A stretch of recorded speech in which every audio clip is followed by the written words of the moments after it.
Matahari Baghdad siang itu menggantung tepat di atas ubun-ubun, menyiramkan cahaya emas yang menyilaukan ke atas kubah-kubah masjid dan menara-menara kota yang megah. Namun, di dalam dinding tebal istana khalifah, terik itu tak mampu menembus kesejukan yang diciptakan oleh arsitektur pualam dan sirkulasi udara yang dirancang dengan jenius. Ruangan utama istana, balairung keemasan, beraroma gaharu yang dibakar perlahan di sudut-sudut ruangan, menyebarkan wangi yang menenangkan sekaligus membius. Di atas singgasananya yang beralaskan beledu merah marun bersulam benang emas, Khalifah Harun al-Rasyid duduk dengan postur yang gelisah. Jari jemarinya yang dihiasi cincin permata mengetuk-ngetuk sandaran lengan kursi yang terbuat dari kayu eboni. Ketukan itu tidak berirama, melainkan acak dan cepat, sebuah manifestasi fisik dari badai kebosanan yang sedang melanda batin sang penguasa separuh dunia itu. Di hadapannya, Wazir Agung Ja'far al-Barmaki sedang membacakan laporan bulanan perbendaharaan negara. Suara Ja'far, meski berwibawa dan penuh hormat, terdengar seperti dengungan lalat yang tak kunjung berhenti di telinga khalifah. Dan untuk sektor pertanian di wilayah gandum Kufah Baginda, terdapat surplus panen sebesar 20% dibandingkan musim lalu. Namun ada sedikit perselisihan mengenai retribusi irigasi yang dikeluhkan oleh para petani lokal karena... Cukup, Ja'far, potong Harun al-Rasyid tiba-tiba. Suaranya tidak membentak, namun memiliki ketajaman yang membuat Wazir Agung seketika mengatupkan mulutnya dan menunduk lebih dalam. Harun menghela napas panjang, matanya menerawang menatap langit-langit balairung yang dihiasi kaligrafi rumit berwarna biru lapis lazuli. Gandum, irigasi, pajak, sengketa tanah, apakah tidak ada hal lain di dunia ini selain angka dan keluhan Ja'far?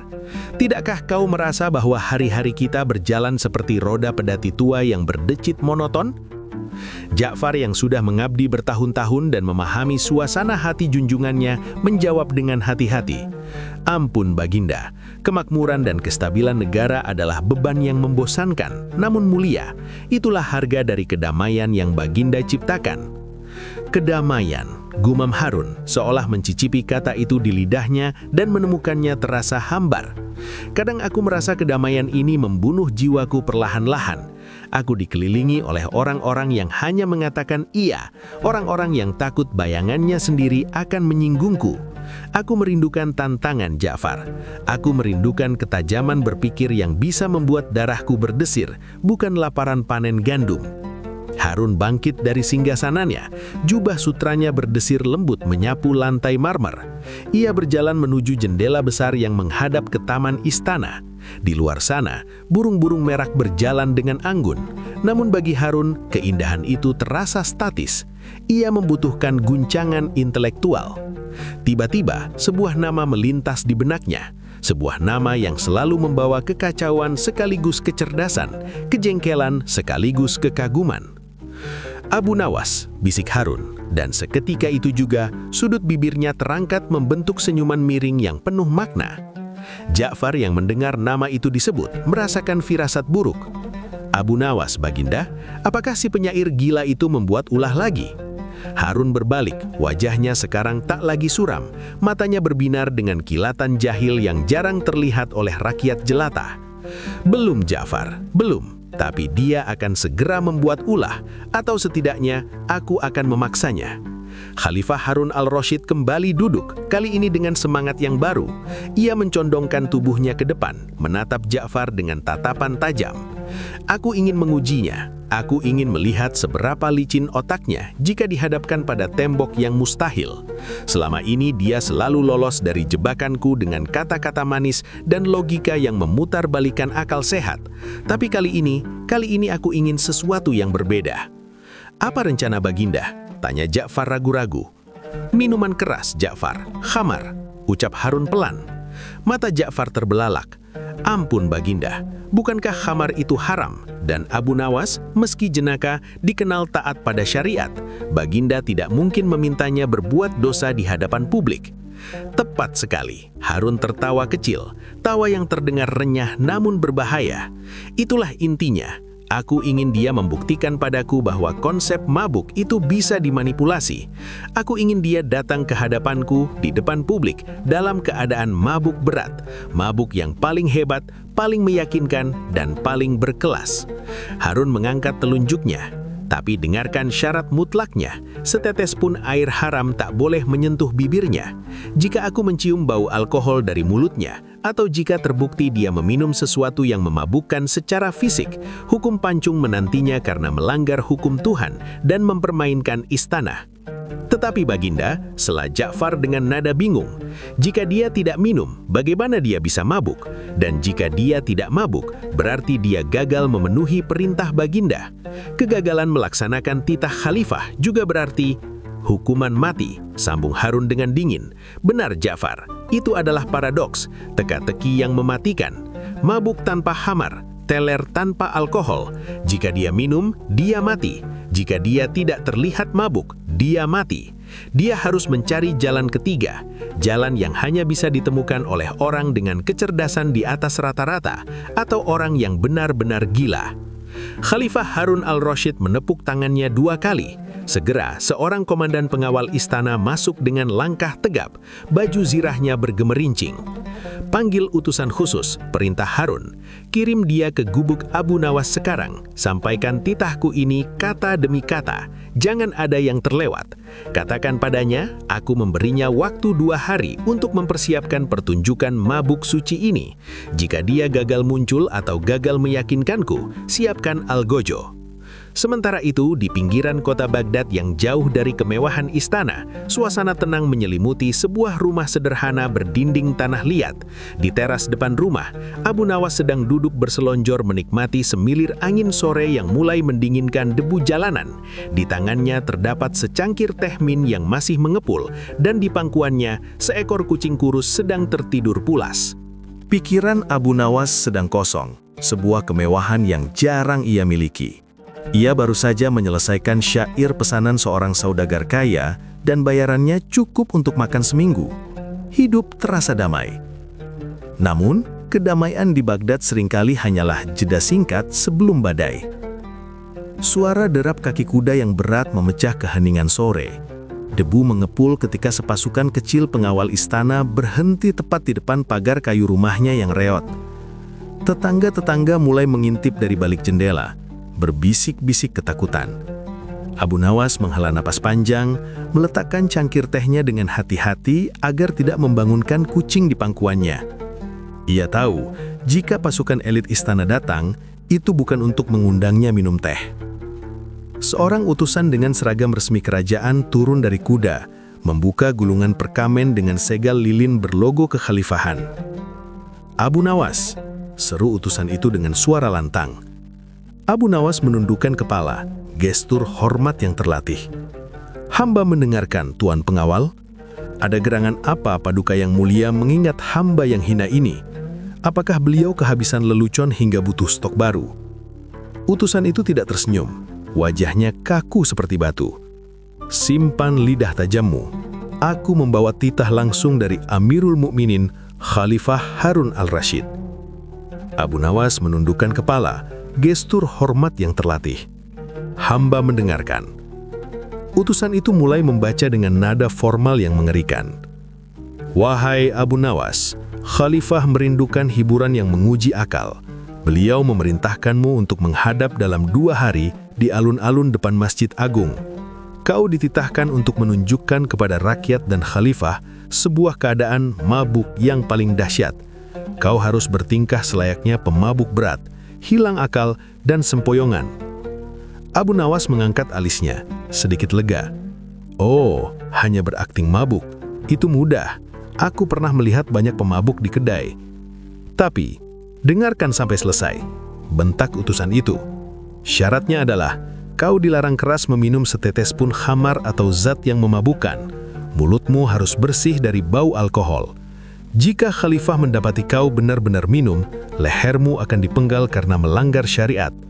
Namun, jika kau datang dalam keadaan sadar dan gagal meyakinkan khalifah bahwa kau sedang mabuk yang sesungguhnya, lehermu juga akan dipenggal karena gagal mematuhi titah dan dianggap mempermainkan perintah raja. Dunia seakan berhenti berputar bagi Abu Nawas. Kicauan burung yang tadi terdengar merdu kini lenyap digantikan oleh denging tajam di telinganya. Tunggu sebentar, sela Abu Nawas dengan suara sedikit bergetar, meski ia berusaha menyembunyikannya. Jadi, jika aku minum, aku mati. Jika aku tidak mabuk, aku mati. Paduka ingin aku mabuk tanpa alkohol, itu seperti meminta ikan berenang di pasir, Tuan. Itu mustahil.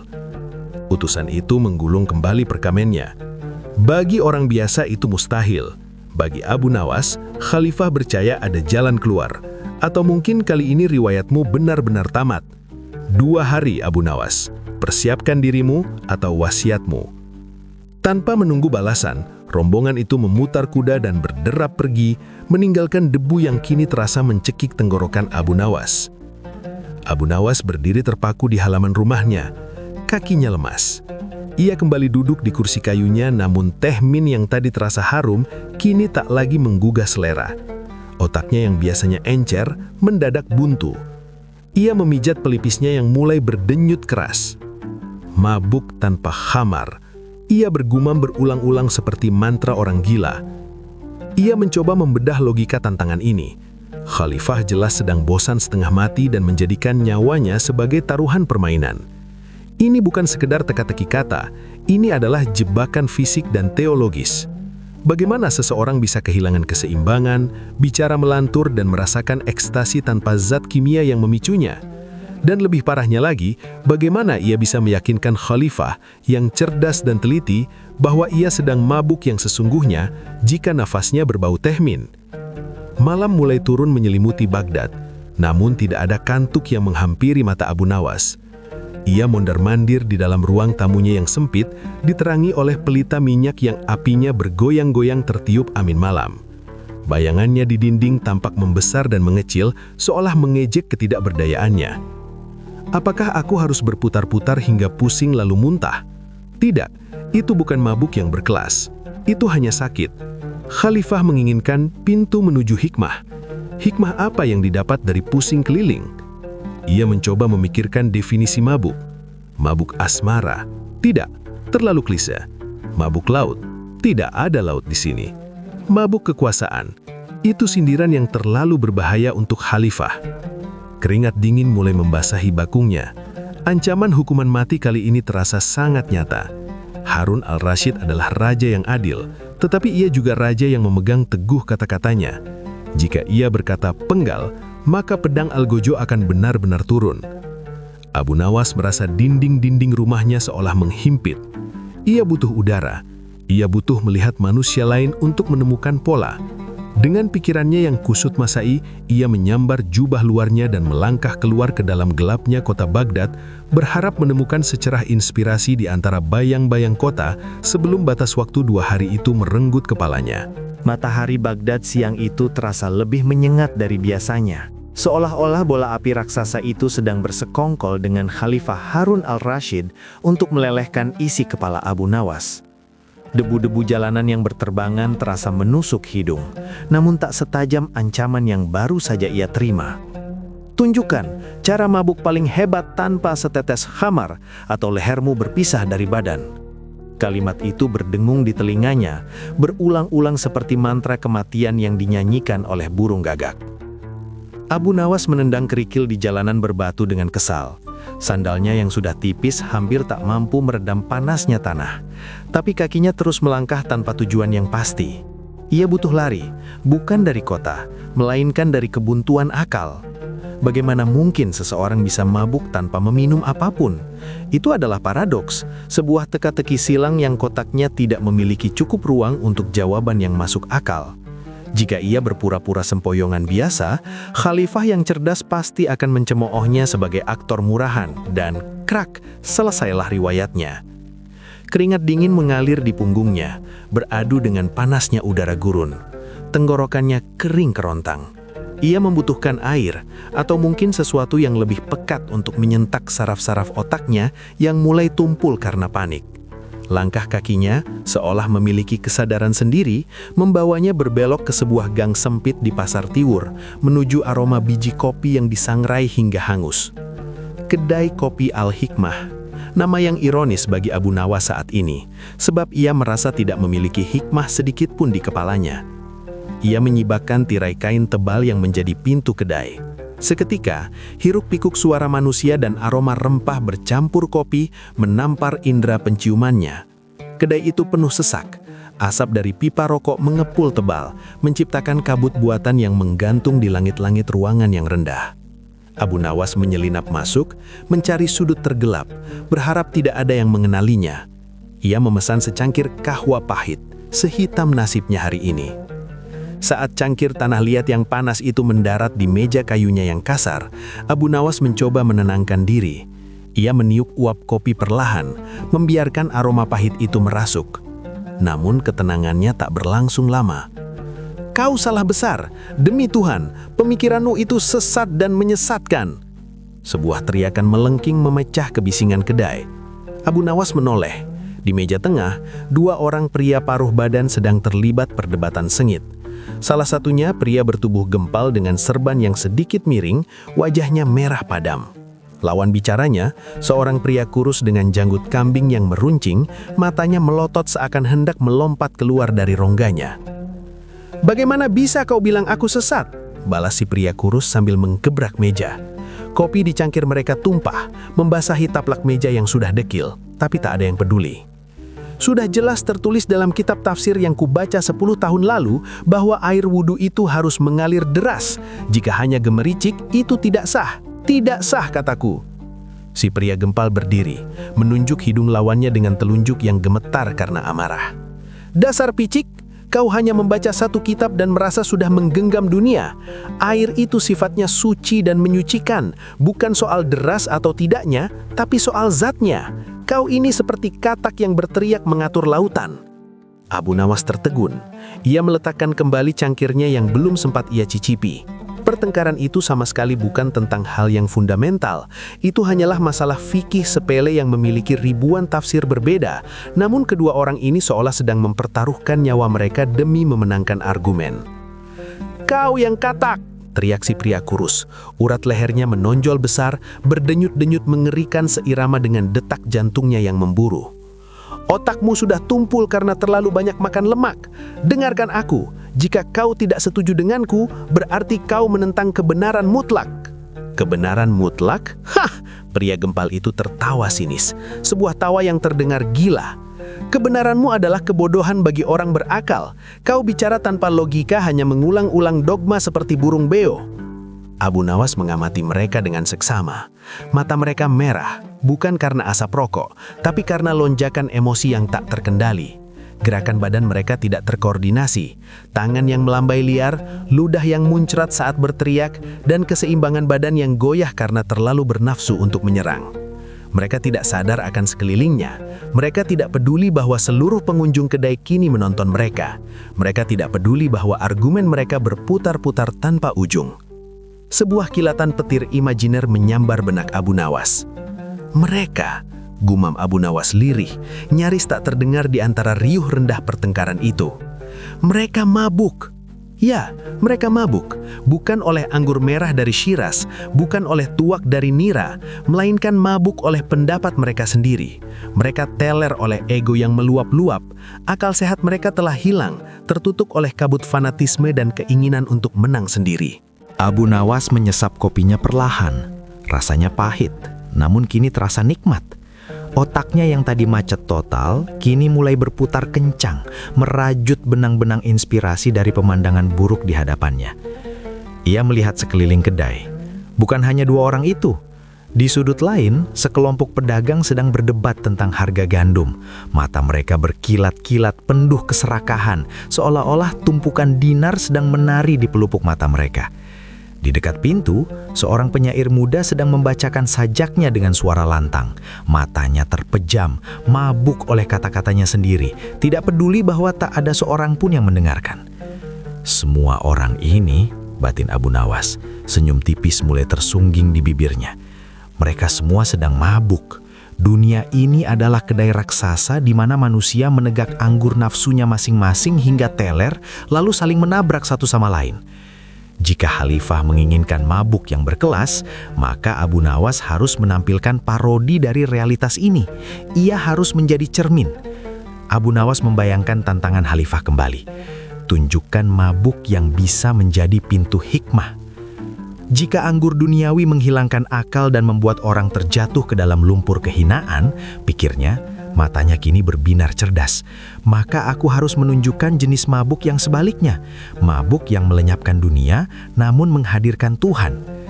Tapi bagaimana cara menyampaikannya agar Khalifah dan orang-orang bebal ini paham? Ia tidak bisa hanya berpidato. Pidato akan masuk telinga kanan dan keluar telinga kiri. Sama seperti nasib khutbah Jumat yang sering diabaikan jamaah yang mengantuk. Ia butuh teater, ia butuh kejutan, ia butuh skandal. Pandangannya kembali tertuju pada dua orang yang masih berdebat tadi. Si pria kurus kini hampir melempar sendok ke arah lawannya. Mereka begitu yakin bahwa mereka paling benar, paling suci, dan paling sadar. Padahal di mata Abu Nawas, mereka adalah orang-orang yang paling hilang kesadaran. Aku akan menjadi pemabuk di tempat di mana semua orang merasa paling suci, bisik Abu Nawas pada cangkir kopinya. Masjid Agung. Ide itu gila, risikonya bukan main-main. Melakukan hal tabu di Masjid Agung bisa memicu amuk massa sebelum Khalifah menjatuhkan hukuman. Ia bisa dirajam batu oleh jamaah yang merasa kesucian tempat ibadah mereka ternoda. Tapi bukankah itu intinya? Bukankah kemarahan mereka nanti justru akan membuktikan tesis Abu Nawas bahwa mereka juga mudah mabuk oleh amarah? Otak Abu Nawas mulai menyusun skenario dengan detail yang presisi. Ia butuh properti, botol. Tapi bukan sembarang botol.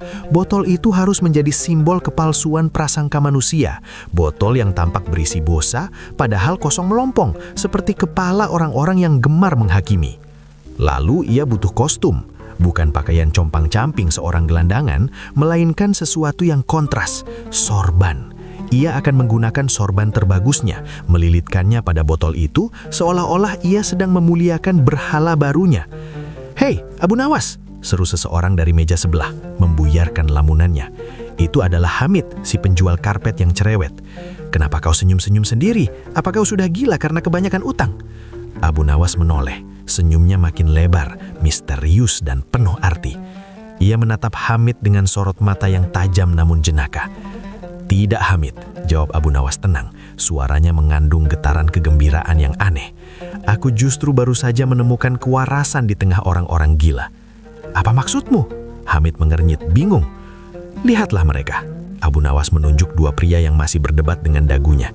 "Apakah menurutmu mereka sadar?" "Tentu saja mereka sadar. Mereka hanya bersemangat." "Tidak, kawanku. Mereka sedang mabuk berat, lebih mabuk daripada peminum tuak di kedai pinggiran kota. Mereka mabuk oleh rasa paling benar. Dan obat untuk mabuk jenis itu bukanlah air kelapa atau tidur panjang. Obatnya adalah kejutan yang mengguncangkan jiwa." Abu Nawas merapikan jubahnya. Rasa takut yang tadi mencengkram dadanya telah lenyap, digantikan oleh adrenalin antisipasi. Ia sudah tahu apa yang harus dilakukan. Ia akan mengubah ancaman hukuman mati ini menjadi panggung komedi satir terbesar yang pernah disaksikan Baghdad. Ia akan mengajarkan kepada Khalifah dan seluruh rakyat Baghdad bahwa mabuk cinta kepada Tuhan jauh lebih memabukkan daripada anggur, dan mabuk oleh kesombongan diri jauh lebih memalukan daripada muntahan seorang pemabuk jalanan. "Terima kasih atas kopinya," seru Abu Nawas kepada pemilik kedai. Suaranya lantang mengatasi kebisingan. "Dan terima kasih atas pertunjukan gratis dari dua bapak yang sedang teler di sana." Tanpa menunggu jawaban, Abu Nawas melangkah keluar dari kedai. Udara panas di luar masih sama menyengatnya, tetapi kini terasa seperti belayan hangat yang menyemangati. Di kepalanya, naskah drama sudah tertulis rapi. Ia hanya perlu pulang, mencari botol kaca bening, dan menunggu fajar menyingsing. Besok, Masjid Agung akan gempar. Besok, Abu Nawas akan menari di bibir jurang kematian, bersenjatakan sebuah botol kosong dan akal bulus yang diberkati langit. Malam di Baghdad belum sepenuhnya terusir oleh fajar, menyisakan selimut gelap yang dingin dan lembab. Di dalam bilik sederhananya, Abu Nawas duduk bersila di depan sebuah meja kayu usang. Di hadapannya, diterangi oleh nyala pelita minyak yang bergoyang-goyang lemah ditiup angin yang menyelinap dari celah jendela, berdiri sebuah botol kaca bening. Botol itu kosong, kering kerontang, tak berisi setetes cairan pun. Namun di mata Abu Nawas malam itu, botol tersebut adalah wadah bagi nasibnya. Antara hidup atau mati, antara leher yang tetap tegak atau menggelinding di tanah berdebu. Tangan penyair itu bergerak perlahan, mengambil selembar kain sutra hijau zamrud, sorban termahal yang pernah ia miliki, hadiah dari seorang saudagar Persia bertahun-tahun silam. Kain itu halus, dingin di kulit, dan memancarkan kilau kemewahan yang kontras dengan dinding rumahnya yang kusam. "Maafkan aku, wahai kain yang mulia," gumam Abu Nawas, seolah berbicara pada kawan lama. "Hari ini, engkau tidak akan membalut kepalaku yang penuh dosa ini, melainkan membalut kebenaran yang akan dianggap sebagai nista." Dengan ketelatenan seorang perawat yang membalut luka, Abu Nawas mulai melilitkan sorban itu ke sekeliling botol kaca. Ia membungkusnya dengan lapisan tebal, menyisakan leher botol yang menyembul keluar, menciptakan siluet yang ambigu namun mencolok. Benda itu kini tampak seperti guci penyimpanan anggur kuno milik para raja, misterius dan mahal. Ia menepuk bungkusan itu pelan, menamainya dalam hati, "Anggur Langit." "Nah," bisiknya, menghela napas panjang yang syarat beban. "Saatnya pertunjukan dimulai. Wahai Baghdad, bersiaplah melihat orang paling waras yang berpura-pura gila." Ia bangkit, merapikan jubahnya agar terlihat sedikit berantakan. Salah satu kancing sengaja dilepas, ujung jubah ditarik miring. Abu Nawas menatap cermin retak di sudut ruangan. Ia tidak melihat penyair cerdas di sana. Ia memanggil sisi gelap manusia, mengerutkan wajahnya, melayukan kelopak matanya agar tampak sayu dan berat, seolah-olah beban alkohol telah merenggut kesadarannya. Langkah pertamanya keluar rumah disambut oleh kokok ayam jantan yang serak. Langit di timur mulai menyiratkan garis ungu tipis. Abu Nawas tidak berjalan lurus. Ia membiarkan kakinya menjadi pemberontak, melangkah gontai ke kiri, lalu terhuyung ke kanan. Ia menabrak dinding gang sempit, menyenggol gerobak pedagang yang masih tertutup terpal, menciptakan suara gaduh di keheningan pagi buta. "Jalanan ini, mengapa berputar?" racau Abu Nawas keras-keras, suaranya sengaja diparaukan.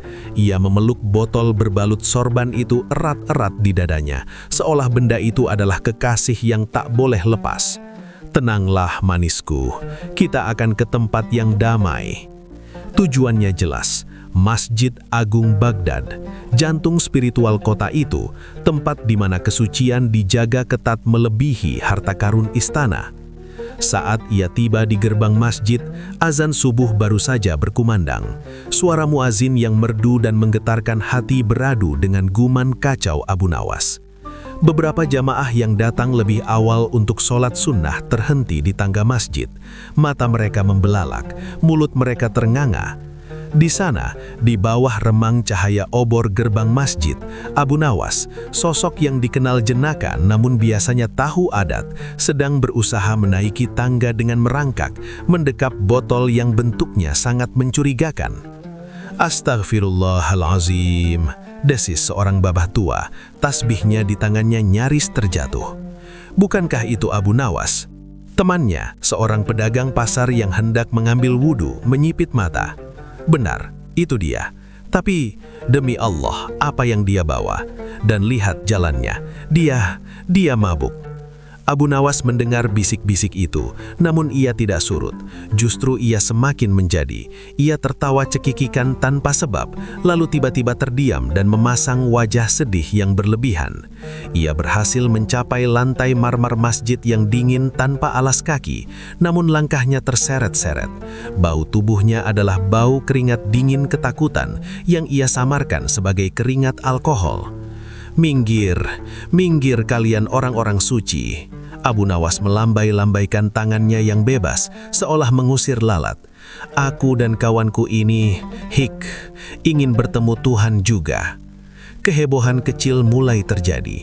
Jamaah yang sedang berzikir menoleh kaget. Suasana syahdu masjid seketika tercemar oleh kehadiran satu sosok yang dianggap najis.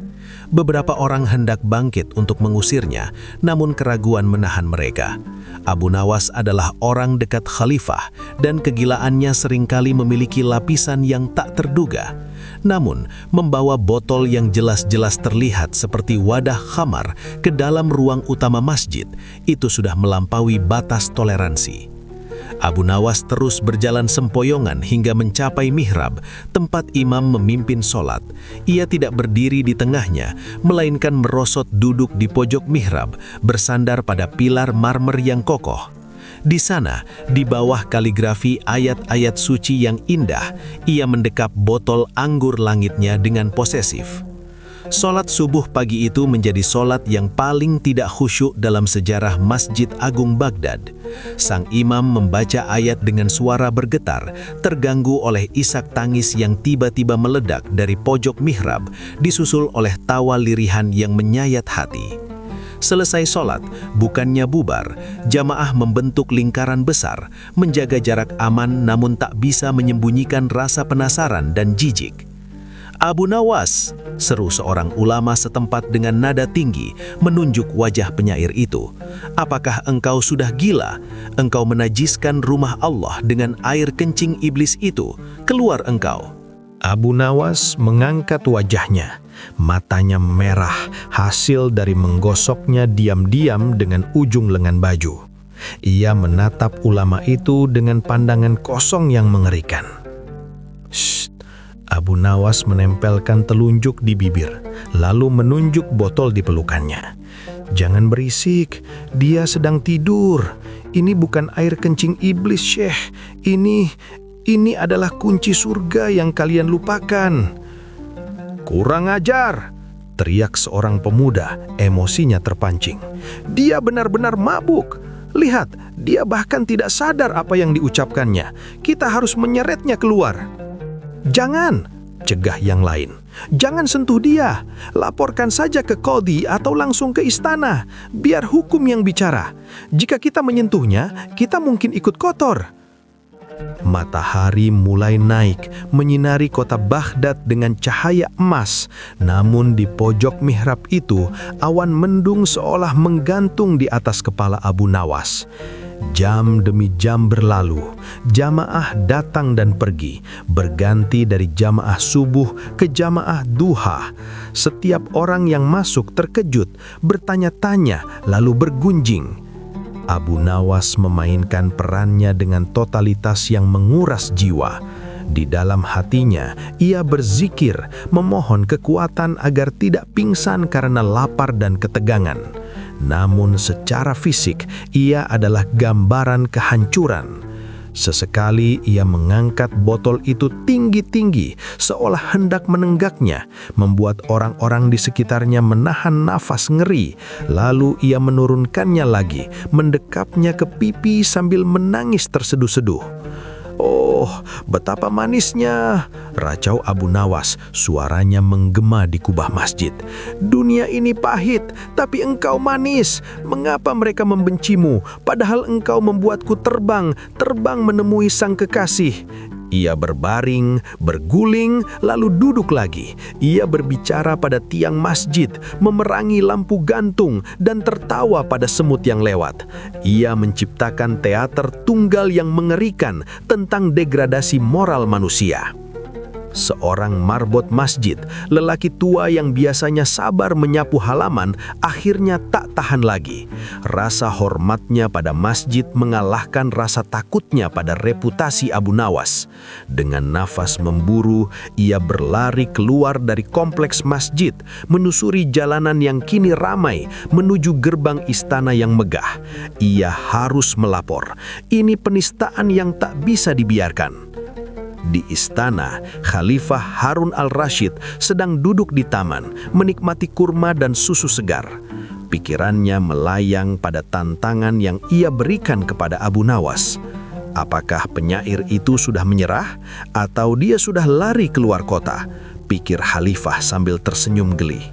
Tiba-tiba, kepala pengawal istana datang tergesa-gesa, diikuti oleh marbot masjid yang gemetar ketakutan. "Ampun Baginda, ampun beribu ampun." Marbot itu bersujud hingga dahinya menyentuh rumput. "Bicaralah," titah Harun al-Rashid meletakkan gelasnya. "Apa yang membuatmu berlari seperti dikejar singa?" "Ini soal Abu Nawas, Baginda." Suara marbot itu bergetar hebat. Dia ada di Masjid Agung."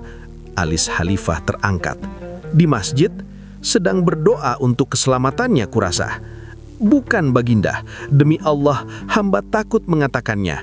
Marbot itu menelan ludah, keringat dingin bercucuran. "Abu Nawas, dia mabuk berat, Baginda. Dia duduk di mihrab, tempat imam memimpin sholat. Dia membawa botol hamar yang dibungkus kain mewah. Dia meracau, tertawa, menangis, dan mengatakan hal-hal yang melantur. Jamaah resah, Baginda. Masjid suci kita telah dinodai." Keheningan melanda taman istana. Para pengawal saling berpandangan, tangan mereka refleks menyentuh gagang pedang. Wajah Harun al-Rashid berubah, senyum gelinya lenyap, digantikan dengan ekspresi yang sulit dibaca, campuran antara kemarahan seorang pemimpin agama dan kepuasan seorang pemberi teka-teki yang merasa menang. "Mabuk? Di mihrab?" ulang Khalifah pelan, namun suaranya tajam setajam sembilu. "Dia berani membawa najis ke hadapan Allah?" "Benar, Baginda. Dia memeluk botol itu seperti memeluk nyawanya sendiri. Tidak ada yang berani mendekat." Harun al-Rashid bangkit berdiri, jubah kebesarannya berkibar. "Siapkan kuda-kuda dan panggil Al-Gojong. Jika benar Abu Nawas menenggak khamar dan menajiskan masjid, maka kepalanya tidak lagi berhak berada di atas bahunya hari ini." Meskipun nada bicaranya penuh ancaman, di sudut hati terdalam Harun al-Rashid merasakan gelenyar antisipasi.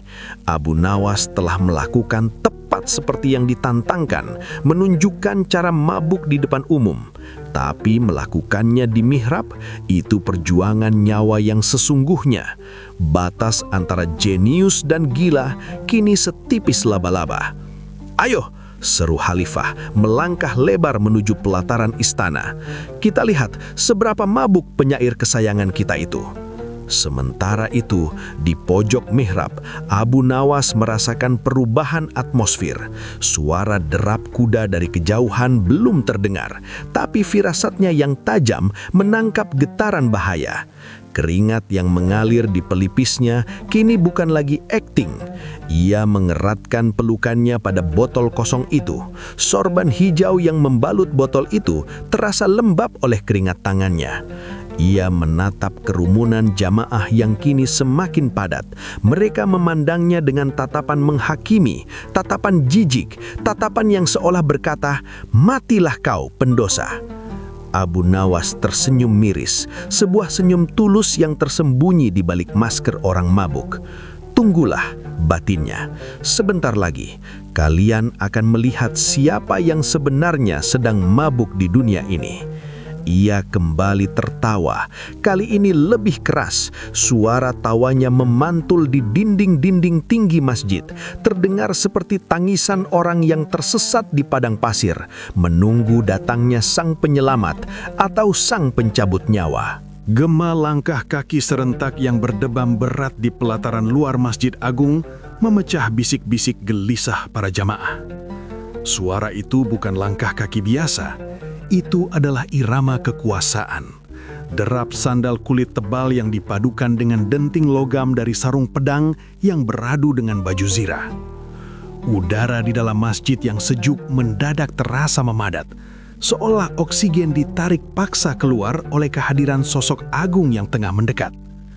Pintu jati raksasa yang berukir kaligrafi rumit itu terdorong terbuka dengan suara derit panjang yang menyayat hati.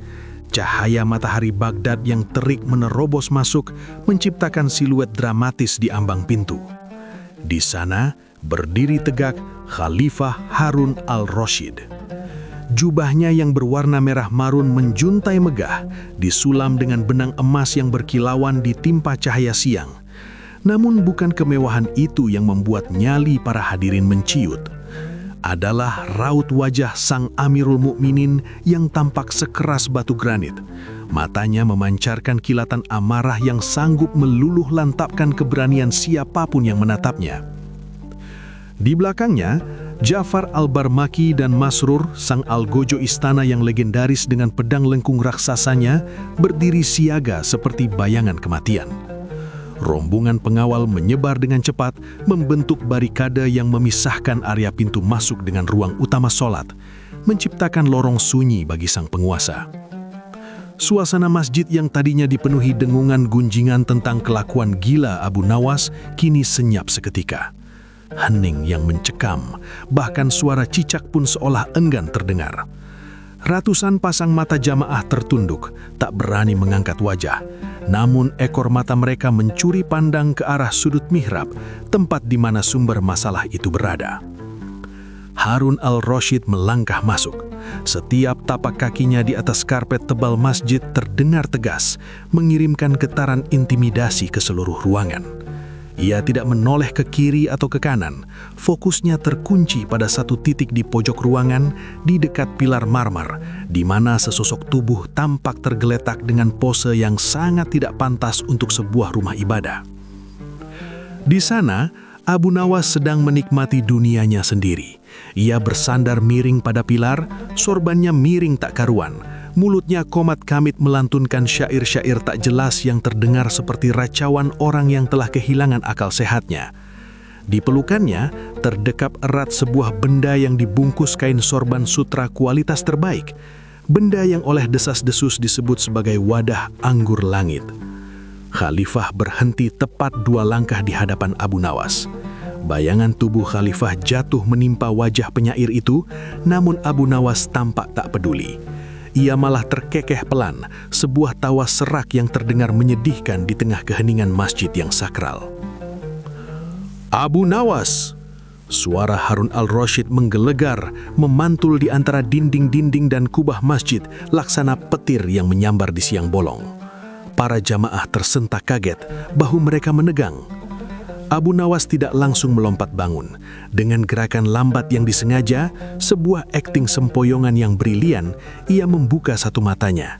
Tatapannya sayu, seolah-olah pandangannya kabur oleh pengaruh alkohol yang pekat. Ia mendongak, menyipitkan mata seakan silau melihat sosok yang menjulang di depannya. "Oh, siapa gerangan yang berani menghalangi cahayaku?" Gumam Abu Nawas dengan lidah yang terdengar keluh, seolah menebal di dalam mulutnya. Ia memeluk bungkusan di dadanya semakin erat, posesif, layaknya seorang ibu melindungi bayinya dari bahaya. Rahang Harun al-Rasyid mengeras, meskipun dalam hatinya ia memuji totalitas akting sahabat sekaligus pelawak sang hadir itu, wibawa sebagai khalifah harus tetap ditegakkan di hadapan rakyatnya. Ia harus memainkan perannya sebagai hakim yang murka. "Bangun kau wahai manusia yang tak tahu malu," hardik khalifah. Kali ini nadanya lebih rendah namun syarat dengan ancaman yang lebih mematikan. "Apakah kau sadar di mana kau berada saat ini? Kau telah menodai kesucian rumah Allah dengan tingkahmu yang menjijikkan ini." Abu Nawas berusaha bangkit, namun kakinya seolah tak bertulang. Ia terhuyang ke samping, nyaris menabrak pilar, sebelum akhirnya berhasil menyeimbangkan diri dengan berpegangan pada dinding. Tubuhnya bergoyang-goyang, kepalanya terkulai lemas ke samping. "Rumah Allah!" Abu Nawas terkekeh lagi, kali ini diselingi gekukan yang dibuat-buat. "Tentu saja aku tahu Paduka. Hik, di mana lagi tempat terbaik untuk menikmati karunia-Nya selain di rumahnya?" Para jamaah menahan nafas. Jawaban itu terdengar seperti bunuh diri. Mengatakan bahwa masjid adalah tempat terbaik untuk mabuk adalah penistaan yang tak terampuni. Masrur, sang algojo istana yang legendaris dengan pedang lengkung raksasanya, bahkan sudah meletakkan tangannya di gagang pedang, siap jika perintah eksekusi turun saat itu juga. Harun al-Rasyid melangkah maju, mempersempit jarak hingga aroma wangi kasturi dari jubahnya mungkin bisa tercium oleh Abu Nawas, kontras dengan aroma keringat dingin yang mulai membasahi punggung sang penyair. Kau bicara tentang karunia, sementara di tanganmu kau mendekap induk dari segala kejahatan, desis Khalifah tajam, telunjuknya lurus menunding ke arah bungkusan sorban di dada Abu Nawas. Laporan telah sampai ke telingaku, Abu Nawas. Kau berjalan sempoyongan sejak fajar, meracau tak karuan, dan membawa botol khamar masuk ke dalam mihrab ini. Apakah kau menantang hukum Tuhan dan hukum negaraku sekaligus? Abu Nawas menggelengkan kepalanya yang pening, atau pura-pura pening. Bukan khamar, Paduka. Ini adalah anggur langit, jawabnya dengan suara bergetar, namun ada nada keyakinan yang aneh di sana. Ini adalah sumber ekstaseku, kunci menuju pintu hikmah yang Paduka minta. Anggur langit? Tahwa Khalifah sinis, suaranya menggema dingin. Kau pikir kau bisa membodohiku dengan istilah-istilah puitismu? Jika benda di balik kain itu adalah minuman keras, demi Allah yang menguasai jiwaku, lehermu akan berpisah dari badanmu sebelum matahari terbenam hari ini. Tak ada toleransi bagi pemabuk yang menajiskan masjid. Ketegangan mencapai puncaknya. Udara terasa begitu berat hingga sulit untuk ditarik ke daun paru-paru. Abu Nawas terdiam sejenak.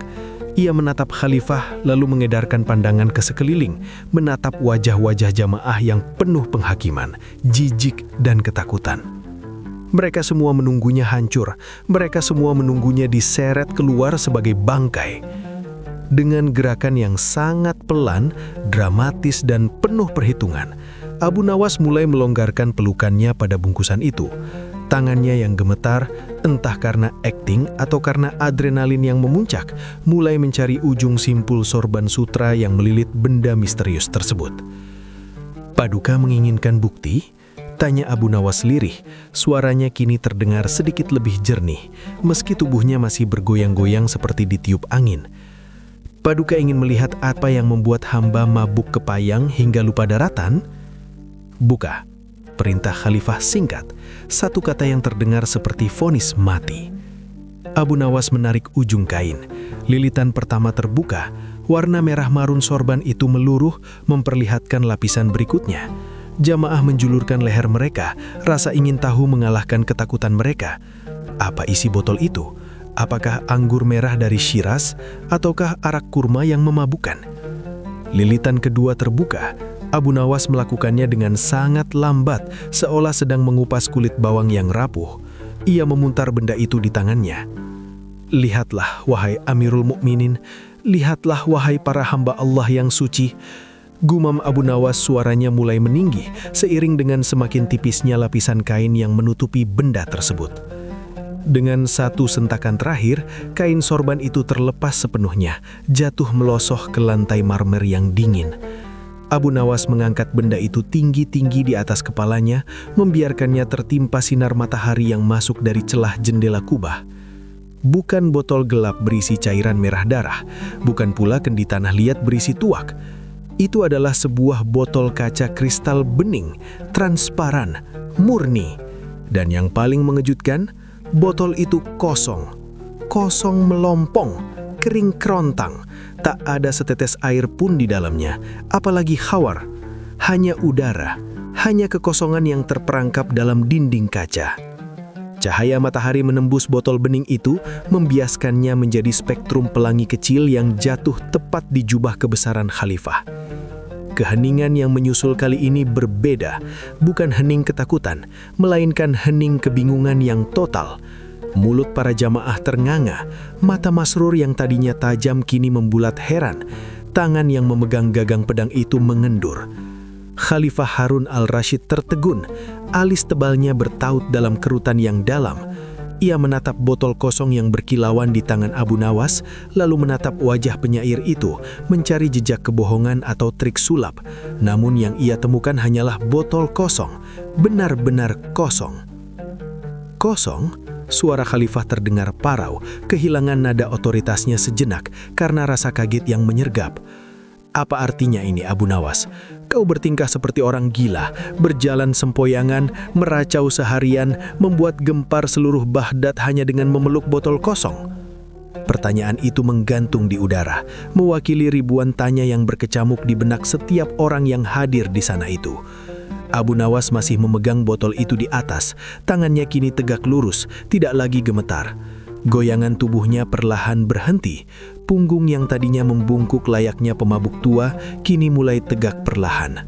Di hadapan penguasa tertinggi Baghdad dan para ulama serta jamaah yang baru saja menghakiminya dalam hati, Abu Nawas berdiri dengan botol kaca kosong sebagai saksi bisu, bersiap untuk membalikan panggung sandiwara ini menjadi mimbar kebijaksanaan. Wajahnya yang tadi tampak bodoh dan teler, kini perlahan berubah. Sorot matanya yang sayu mulai menajam, memancarkan kecerdasan yang selama ini tersembunyi di balik masker kegilaan. Sang khalifah masih menatapnya, menuntut penjelasan.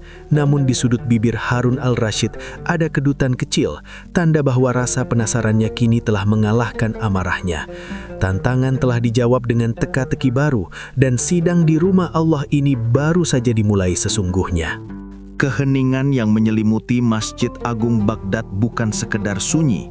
Itu adalah kehampaan yang menekan dada, sebuah jeda waktu di mana ratusan napas tertahan secara bersamaan. Sinar matahari pagi yang menerobos masuk melalui celah-celah ventilasi tinggi, seolah menjadi sorotan panggung bagi sebuah drama yang baru saja mencapai titik didihnya. Di tangan Abu Nawas, botol kaca bening itu berkilauan, menangkap cahaya dan memantulkannya ke wajah-wajah yang terperangah. Kosong, kering, tak ada setetes cairan pun di sana, apalagi khamar yang diharamkan. Khalifah Harun al-Rashid yang sedetik sebelumnya siap menjatuhkan titah hukuman mati, kini terpaku. Alisnya yang tebal, yang tadi menukik tajam karena amarah, perlahan merenggang, digantikan oleh kerutan kebingungan yang dalam. Mulut sang penguasa sedikit terbuka, namun kata-kata hardikan yang sudah disiapkan di ujung lidah mendadak lenyap, tertelan oleh fakta visual yang tak terbantahkan di hadapannya. Perlahan, sangat perlahan, transformasi itu terjadi. Abu Nawas yang seharian ini menyeret kakinya, meracau tak jelas, dan memeluk tiang masjid dengan mata sayu, tiba-tiba menarik napas panjang. Udara di sekitarnya seolah bergetar ketika ia menegakkan punggungnya. Bahu yang tadinya merosot kini tegap bak seorang jenderal perang. Wajah konyol dan pandangan mata yang kosong itu sirna dalam sekejap kedipan, digantikan oleh sorot mata yang tajam, cerdas, dan penuh wibawa. Sorot mata asli sang penyair sufi. Ia menyapu debu imajiner dari jubahnya dengan gerakan anggun, seolah-olah ia baru saja bangkit dari tahta, bukan dari lantai masjid yang dingin. "Wahai Amirul Mukminin," suara Abu Nawas memecah keheningan. Tidak ada lagi nada serak atau cengkok orang mabuk. Suaranya lantang, jernih, dan bergema memantul di dinding-dinding batu pulalam, menyusup ke telinga setiap jamaah yang masih membatu. "Tuanku bertanya apa isi botol ini?" Abu Nawas mengangkat botol kosong itu tinggi-tinggi. Botol ini berisi kehampaan dunia paduka, sama seperti hati hamba yang telah hamba kosongkan dari segala hasrat fana. Khalifah mendengus pelan, setengah takjub, setengah kesal karena merasa dipermainkan, namun rasa ingin tahunya jauh lebih besar. "Jelaskan, wahai Abu Nawas, jika botol itu kosong, mengapa kau bertingkah seperti orang yang kehilangan akal seharian ini? Kau menipu kami, kau menipu Tuhan di rumahnya sendiri." Abu Nawas tersenyum tipis, sebuah senyuman yang mengandung 1000 makna. Ia melangkah maju, mendekati Khalifah tanpa rasa takut sedikit pun. "Wahai Amirul Mukminin, hamba tidak menipu paduka. Hamba memang sedang mabuk, sangat mabuk. Ucapnya dengan nada yang merendah namun penuh tekanan. Namun hamba bukan mabuk oleh air perasan anggur yang membusukkan akal dan menghancurkan raga. Hamba mabuk oleh anggur langit. Hamba teler oleh manisnya mahabbah, cinta kasih kepada Sang Pencipta yang begitu meluap-luap hingga tak tertampung oleh wadah jiwa hamba yang kerdil ini. Para jamaah mulai saling berbisik, namun Abu Nawas mengangkat tangannya, meminta perhatian penuh. "Lihatlah hamba, Paduka," lanjut Abu Nawas. Suaranya kini bergetar karena emosi yang ia bangun dengan sempurna. Ketika seseorang menenggak khamar duniawi, ia melupakan kesedihan, melupakan hutang, melupakan rasa malu. Ia menjadi berani, ia merasa memiliki dunia. Jika anggur busuk itu saja bisa membuat manusia lupa daratan, bayangkan apa yang terjadi ketika setetes cinta ilahi jatuh ke lidah ruhani seseorang. Abu Nawas menatap mata khalifah lekat-lekat, menciptakan koneksi batin yang intens. Hamba sempoyongan bukan karena hilang keseimbangan tubuh, melainkan karena lutut hamba gemetar menanggung beban rindu kepadanya. Hamba tertawa karena melihat betapa lucunya dunia ini dibandingkan kebesarannya. Hamba menangis karena takut ampunannya yang seluas langit dan bumi itu luput dari genggaman hamba. Hamba mabuk kepayang, Paduka, mabuk dalam ekstasi zikir yang membuat hamba lupa bahwa hamba sedang berada di tengah pasar, di istana, atau di pojok mihrab ini. Dunia di mata hamba menjadi kabur, berputar dan tidak penting lagi. Itulah mabuk hamba. Harun al-Rashid terdiam. Penjelasan itu begitu indah, begitu puitis, dan secara teologis tak bercelah. Ia merasakan desiran halus di hatinya, sebuah pengakuan diam-diam akan kedalaman spiritualitas yang disajikan lewat sandiwara gila ini. Namun Abu Nawas belum selesai. Pertunjukan utamanya baru saja mulai. Ia memutar tubuhnya, memunggungi khalifah, dan kini menghadap ratusan jamaah yang sejak pagi mencibir, menggunjing, dan melaporkannya sebagai pendosa. Tatapan Abu Nawas kini berubah garang, menyisir satu persatu wajah yang ada di hadapannya. "Tapi kalian," tunjuk Abu Nawas, jarinya menunding lurus ke arah kerumunan, membuat beberapa orang tersentak mundur. "Apa maksudmu, Abu Nawas?" seru seorang saudagar kaya yang tadi paling keras berteriak meminta Abu Nawas dihukum. "Kami semua suci, kami tidak menyentuh khamar, kami menjaga sholat kami." Abu Nawas tertawa. Kali ini, tawa yang menyengat, tawa yang meremehkan. Ia berjalan mendekati saudagar itu. Langkahnya mantap mengintimidasi. "Suci, katamu?" Abu Nawas mencondongkan wajahnya. "Aku melihatmu ruku dan sujud, Tuan Fulan. Tapi di mana akalmu saat keningmu menyentuh lantai? Apakah kau sedang mengingat Allah atau kau sedang mabuk menghitung berapa keuntungan sutra yang baru saja tiba dari Damaskus? Kau mabuk oleh laba, kau teler oleh emas, akalmu hilang, terbang ke gudangmu, padahal ragamu ada di hadapan Tuhan." Wajah saudagar itu memerah padam, mulutnya terkatup rapat karena malu. Abu Nawas tidak berhenti. Ia beralih menunjuk seorang pria lain di saf kedua. "Dan kau," serunya lantang, "kau berdiri tegak membaca Al-Fatihah, tapi pikiranmu melayang memikirkan jabatan yang sedang kau incar di kementerian. Kau mabuk kekuasaan, kau terhuyung-huyung oleh ambisi sampai-sampai kau tidak sadar apa yang kau baca." Abu Nawas berbalik lagi, merentangkan kedua tangannya seolah ingin merangkul seluruh kemunafikan yang ada di ruangan itu. "Kalian menuduhku mabuk karena jalanku miring, tapi hati kalian yang miring tidak ada yang melihat. Kalian secara fisik berada di masjid ini, tapi jiwa kalian berkeliaran di pasar, di meja judi, di randang tetangga, di tumpukan dinar. Kalian mabuk oleh nafsu duniawi, kalian black out, tidak sadar akan kehadiran Allah yang mengawasi setiap detak jantung kalian. Siapa yang lebih gila? Aku yang berpura-pura mabuk demi merasakan cintanya, atau kalian yang merasa waras padahal sedang mabuk kepayang oleh racun dunia di dalam rumah Tuhan?" Hening. Kali ini keheningan itu berbeda. Bukan lagi keheningan karena terkejut, melainkan keheningan karena rasa malu yang amat sangat. Kata-kata Abu Nawas adalah tamparan keras yang mendarat tepat di wajah batin setiap orang. Mereka menunduk, tak berani menatap mata sang penyair, apalagi menatap khalifah. Lantai masjid yang dingin mendadak terasa seperti membara. Sindiran itu telak menelanjangi kemunafikan yang selama ini terbungkus rapi oleh jubah kesalehan palsu. Di belakang Abu Nawas, bahu Khalifah Harun al-Rashid mulai berguncang. Bukan karena tangis, bukan karena amarah. Sebuah suara tawa yang tertahan akhirnya meledak. Luar biasa, luar biasa. Tawa Khalifah membahana, memecah ketegangan yang menyesakkan dada. Harun al-Rashid memegangi perutnya, tertawa lepas hingga air matanya keluar.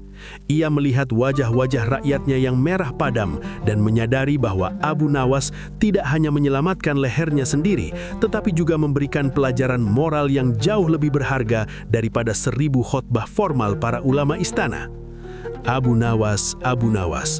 Khalifah menggeleng-gelengkan kepalanya sambil menyika sudut matanya.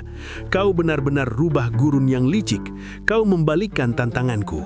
Aku memintamu mabuk tanpa khamar dan kau justru membuktikan bahwa kamilah yang sedang mabuk tanpa sadar.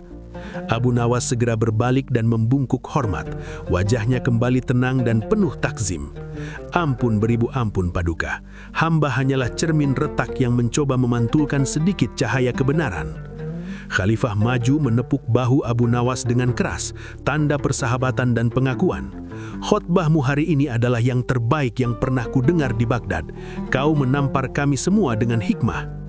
Khalifah Harun al-Rashid kemudian menoleh kepada ajudan utamanya yang berdiri di samping, yang juga masih tampak terpekona sekaligus malu. Berikan dia hadiahnya, tambahkan 2 kali lipat dari yang kujanjikan, sekantong dinar emas untuk kecerdasannya, dan sekantong lagi untuk keberaniannya menyadarkan kita semua. Suara gemerincing koin emas dalam kantong kulit yang berat itu terdengar merdu saat diserahkan ke tangan Abu Nawas. Beratnya nyata, senyata pelajaran yang baru saja ia sampaikan. Abu Nawas menerima hadiah itu dengan senyum simpul yang khas, senyum yang menyimpan kepuasan mendalam. Bukan semata karena emas itu, melainkan karena ia berhasil memenangkan pertaruhan nyawanya ini dengan caranya sendiri, elegan, jenaka, dan menusuk kalbu. Terima kasih Paduka. Semoga Allah senantiasa menjaga kesadaran kita dari mabuk yang menyesatkan. Doa Abu Nawas. Pergilah sebelum aku berubah pikiran dan mengangkatmu menjadi penasihat spiritualku yang mana pasti akan membuat istanaku kacau balau. Canda Khalifah masih dengan sisa-sisa tawa di wajahnya. Abu Nawas mundur perlahan, memberi salam, lalu berbalik meninggalkan keramaian. Saat ia melangkah keluar dari gerbang masjid yang megah, cahaya matahari siang menyambutnya. Angin berhembus pelan memainkan ujung sorbannya yang tadi ia gunakan untuk membungkus botol. Di luar, hiruk-pikuk Baghdad kembali menyapanya. Pedagang berteriak, kuda meringkih, dan debu beterbangan. Abu Nawas menggenggam erat kantong emas di balik jubahnya. Ia berjalan menjauh, kembali membaur dengan keramaian kota. Di dalam hatinya, ia merenungkan ironi hari itu. Terkadang seseorang harus menjadi gila di mata manusia untuk menjadi waras di hadapan Tuhan. Dan seringkali, orang-orang yang merasa paling sadar sesungguhnya adalah mereka yang paling dalam tertidur dalam ilusi dunia.